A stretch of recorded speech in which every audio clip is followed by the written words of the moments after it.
पहले दिल्ली में रहकर इंजीनियरिंग की पढ़ाई कर रहे थे, फिर अचानक ख्याल आया कि उन्हें पुलिसकर्मी बनना है।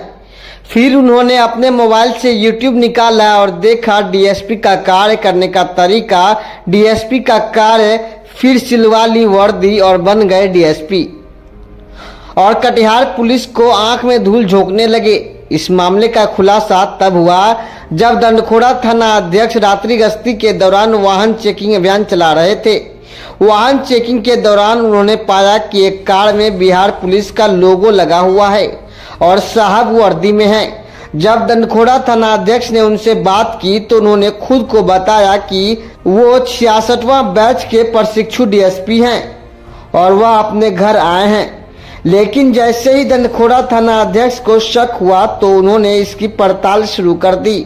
फिर पड़ताल में समझ में आया कि वह साहब फर्जी डीएसपी हैं। फर्जी डॉक्यूमेंट भी मिला।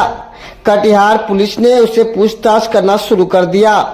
पूछताछ के क्रम में उन्होंने कबूला कि वे दिल्ली में रहकर पढ़ाई करते थे, लेकिन उन्हें ख्याल आया कि उन्हें डीएसपी बनना है और वह फर्जी तरीके से फर्जी डीएसपी बन गए। फिलहाल फर्जी डीएसपी और उनके सहयोगी को गिरफ्तार किया गया है। इस बात की जानकारी कटिहार के सदर डीएसपी अभिजीत कुमार ने प्रेस वार्ता कर दी है।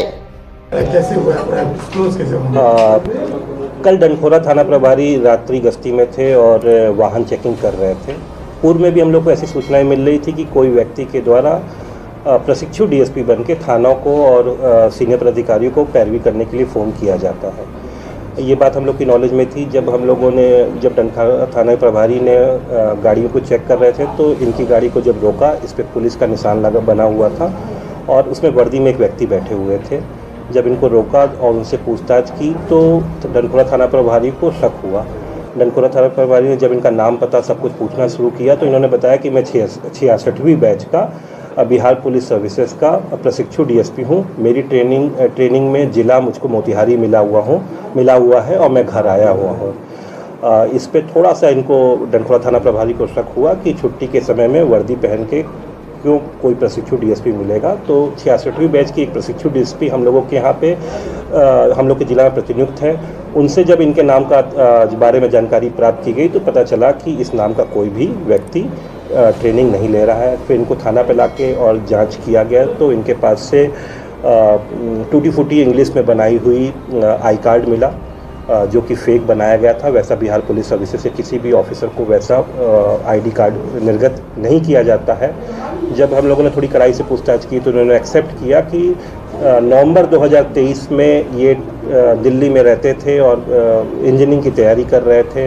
इंजीनियरिंग में एडमिशन लेने के लिए उस समय इनके दिमाग में पुलिस बनने का विचार ख्याल में आया और फिर हम लोगों ने जैसा चेक भी किया इनके मोबाइल में। उसके बाद इन्होंने यूट्यूब पे पुलिस के क्या काम होते हैं, डीएसपी को कैसे रैंक होता है, क्या इंसिग्निया मिलता है, इनका पूरा उसने सर्च मारा और फिर वर्दी बनाई और फिर ये वर्दी पहनना शुरू कर दी और पूरे परिवार में इन्होंने बता दिया कि मैं डीएसपी बन गया हूँ।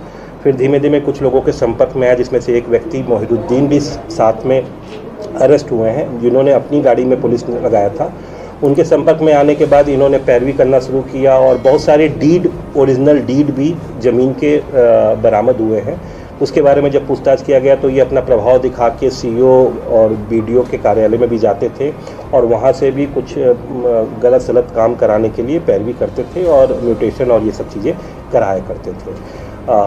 जो व्यक्ति साथ में मोहिदुद्दीन पकड़ाया है दंडखोड़ा थाना का रहने वाला, उसके पास से भी 2 पैन कार्ड मिले हैं। जो एक ही व्यक्ति के 2 पैन कार्ड हैं जो कि गलत है, वो भी विधि सम्मत नहीं है। सभी चीज़ों को जब्त किया गया है, इनकी वर्दी को जब्त किया गया है और फ़ोन में इन्होंने इंस्टाग्राम, फेसबुक सब कुछ पुलिस के वर्दी में बनाया है, अपने को डीएसपी शो करते हुए बनाया हुआ है। तो सुसंगत धाराओं में हम लोग एफआईआर करके अब न्यायिक अभिरक्षा में मकसद क्या था? ठगी हुई? मकसद ये था कि पहले तो इन्होंने अपने परिवार में अपना प्रभाव दिखाने के लिए ये चालू किया कि मैं डीएसपी बन गया हूँ। धीमे धीमे कुछ लोगों से कटिहार के ये जुड़ते चले गए और अब वो ठगी वाला जो है, फ़ोन करना, गाड़ियाँ छुड़वाना, इसके लिए पैरवी करना, गलत चीज़ों के लिए पैरवी करना, जिसकी जो फ़ोन हम लोगों के पास आने लगे तो हम लोगों को ऐसा लगा कि कोई व्यक्ति अपने गलत प्रभाव का इस्तेमाल कर रहा है। कल वाहन चेकिंग के दौरान फिर ये इनको एक दिन पहले ही नकली एसपी पकड़ा था, क्या उससे लिंक है? नहीं, उस घटना से जो नकली एसपी पकड़ा है तो उससे कोई लिंक सर, ये आरोपी कहाँ का रहने वाला है? ये इसके साथ जो पकड़े गए वो कहाँ के रहने वाले हैं? जी, जो डीएसपी बन के घूम रहे थे, वर्दी में घूम रहे थे, उनका नाम हुआ मोहम्मद अख्तर हुसैन, जो कि नारायणपुर ग्राम के रहने वाले हैं, थाना आजमनगर, सालमारी ओपी के अंतर्गत इनका घर पड़ता है। और साथ में पकड़ाने वाले व्यक्ति का नाम है मेहरुद्दीन खां, पिता शमशेर खां। ये थाना डंडखोरा के सकरपुरा गांव के रहने वाले हैं। पहले से भी कोई आपराधिक इतिहास नहीं? मेहरुद्दीन के विरुद्ध कुछ आपराधिक इतिहास मिला है, जिसका सत्यापन हम लोग कर रहे हैं, लेकिन अभी मोहम्मद अख्तर हुसैन के खिलाफ नहीं। अभी क्या ये डीएसपी बन के अपने परिवार वालों को भी इनके पिताजी जो हैं वो होमगार्ड है, उनको भी ऐसा लगता था कि ये डीएसपी हैं, और पूरे परिवार में भी इन्होंने बता रखा था कि मैं डीएसपी ही हूँ अपने दोस्तों का। हाँ, इनके पिताजी होमगार्ड हैं। क्या ये इसके मैरिड? हाँ, ये मैरिड है। इन्होंने लव मैरिज किया, जैसा इन्होंने बताया कि मैरिड है। क्या उनको भी डीएसपी का क्या है? हाँ, उनको भी बताया था, लेकिन इनकी शादी जो ये फर्जी तरीके से जब डीएसपी बने हैं उससे पहले हो गई थी। पहले शादी पुरानी है।